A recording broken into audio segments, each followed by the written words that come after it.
नमस्कार, स्वागत है आपका हमारे चैनल ज्ञान सागर स्टडी पॉइंट पर। आज की इस वीडियो में हम आपके लिए कुछ अदर इम्पोर्टेंट क्वेश्चन लेके आए हैं। तो सभी क्वेश्चनों को जानने के लिए वीडियो को एंड तक जुड़े रहें इस वीडियो के साथ। और शुरू करते हैं। According to multiple intelligence classify and recognise the animal, trees and minerals is called. तो ये गार्डनर की थ्योरी में से एक क्वेश्चन है कि मल्टीपल इंटेलिजेंस की जो थ्योरी गार्डनर ने दी थी, वो कहता है कि classify recognise the animal, tree और मिनरल्स को कैटेगरीज में बांटना और पहचान करना, ये किसके अंतर्गत आता है। तो ये जो है, क्योंकि ये नेचुरल है सब कुछ, तो ये नेचुरल इंटेलिजेंस के अंदर ही आता है। तो इसका आंसर हमारा डी हो जाएगा। तो नेक्स्ट क्वेश्चन है, infancy is the base of a child development which is not the characteristics of infancy.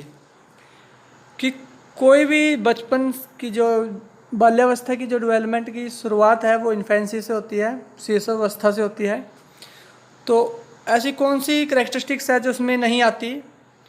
देखो यहाँ पर जो लिखा हुआ है, सेल्फ लव, ये भी जो स्मॉल बच्चे को होते हैं सेल्फ लव होता है। डिपेंड्स ऑन अदर, दूसरों पर निर्भर होता है। रैपिड फिजिकल चेंज डेवलपमेंट बच्चे में होते हैं। तो उसके अंदर मोरलिटी जो होता है, नैतिकता का गुण विकसित नहीं होता, कि छोटे बच्चे को नहीं पता कि नैतिकता क्या होती है। तो ये हमारा बी आंसर हो जाएगा। Next question is,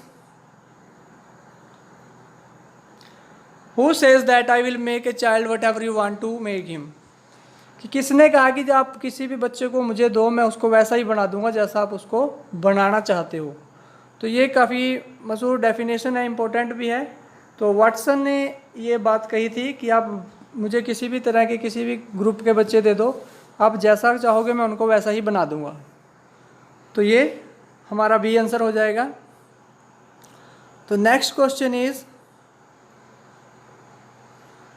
childhood the critical period of life who said.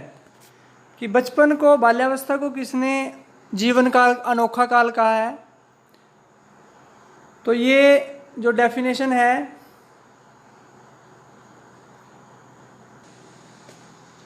तो इसमें हमारा आंसर जो है सी आंसर हो जाएगा, कार्ल ब्रूस। कार्ल ब्रूस ने ये चाइल्डहुड को क्रिटिकल पीरियड ऑफ लाइफ कहा है। तो next question is, when up to 1 years of age the child learn by ear, eyes and hands according to the Piaget, in which stage they fall। कि लगभग 1 साल तक की as के बच्चे जो है आँख, कान और हाथों से ही सीखते हैं चीज़ों को। तो प्याजे की जो डेवलपमेंटल स्टेज है उनमें से किस स्टेज के अंतर्गत ये आता है। तो ये देखो, आँख, कान जो हमारे हाथ होती है, हमारी सेंसरी स्टेजेस सेंस होती हैं आँख, कान हमारी। तो जहाँ सेंस की बात हो तो फिर ये सेंसरी स्टेज कहलाएगी, सेंसरी ऑपरेशन स्टेज। तो जो प्याजे की जो स्टेजेस हैं वो ये 4 स्टेजेस दे रखी हैं। सेंसरी ऑपरेशन स्टेज नंबर 1 पे आ जाती है, और नंबर 2 पे आता है प्री ऑपरेशनल स्टेज,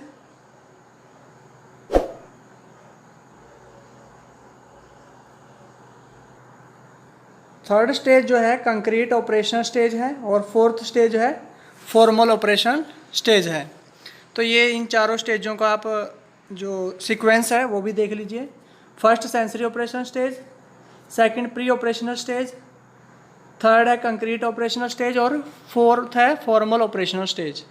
तो ये 4 स्टेज पियाजे की थ्योरी की हैं। तो नेक्स्ट क्वेश्चन इज,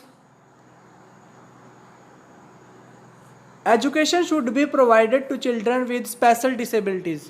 जो स्पेशल डिसेबिलिटीज़ वाले चिल्ड्रन हैं उनको एजुकेशन कैसी प्रोवाइड करवानी चाहिए। By special teacher in special school, कि स्पेशल स्कूलों के अंदर स्पेशल टीचर के द्वारा, या by special teacher in general school, general स्कूलों में जो आम स्कूल होते हैं उन सभी स्कूलों में एक स्पेशल टीचर उनको पढ़ाए, या फिर विद अदर कॉमन चिल्ड्रन, कि जो दूसरे आम बच्चे हैं उनके साथ ही उनको जो मेंटली डिस्टर्ब चिल्ड्रन हैं, जो मेंटली जो स्पेशल डिसेबिलिटीज़ जिनके जो आईक्यू लेवल कम है, उन बच्चों की बात है कि उनको जो हमारा आंसर बनेगा, तो ये आंसर 3 है, विद अदर कॉमन चिल्ड्रन, कि उनको जो पढ़ाना है हमें दूसरे आम बच्चों के साथ हम उनको पढ़ा सकते हैं। कि जो कॉमन बच्चे हैं दूसरे स्कूलों में, आम स्कूलों में पढ़ते हैं, तो अगर स्पेशल स्कूलों में पढ़ाएंगे तो शायद उनके जो मेंटल डेवलपमेंट पे नेगेटिव इफ़ेक्ट पड़े, परंतु नॉर्मल बच्चों के साथ वो भी बहुत कुछ ज़्यादा नॉर्मली सीख पाएंगे। तो ये है इस क्वेश्चन का answer. Next question is change in behaviour by behaviour is learning, who statement is this? कि व्यवहार द्वारा व्यवहार में परिवर्तन को ही लर्निंग कहते हैं, सीखना कहते हैं। व्यवहार द्वारा व्यवहार में परिवर्तन, तो ये किसकी स्टेटमेंट है? ये जो है गिलफर्ड की दी हुई स्टेटमेंट है। बी आंसर हो जाएगा हमारा। गिलफर्ड ने जो ये स्टेटमेंट दी थी,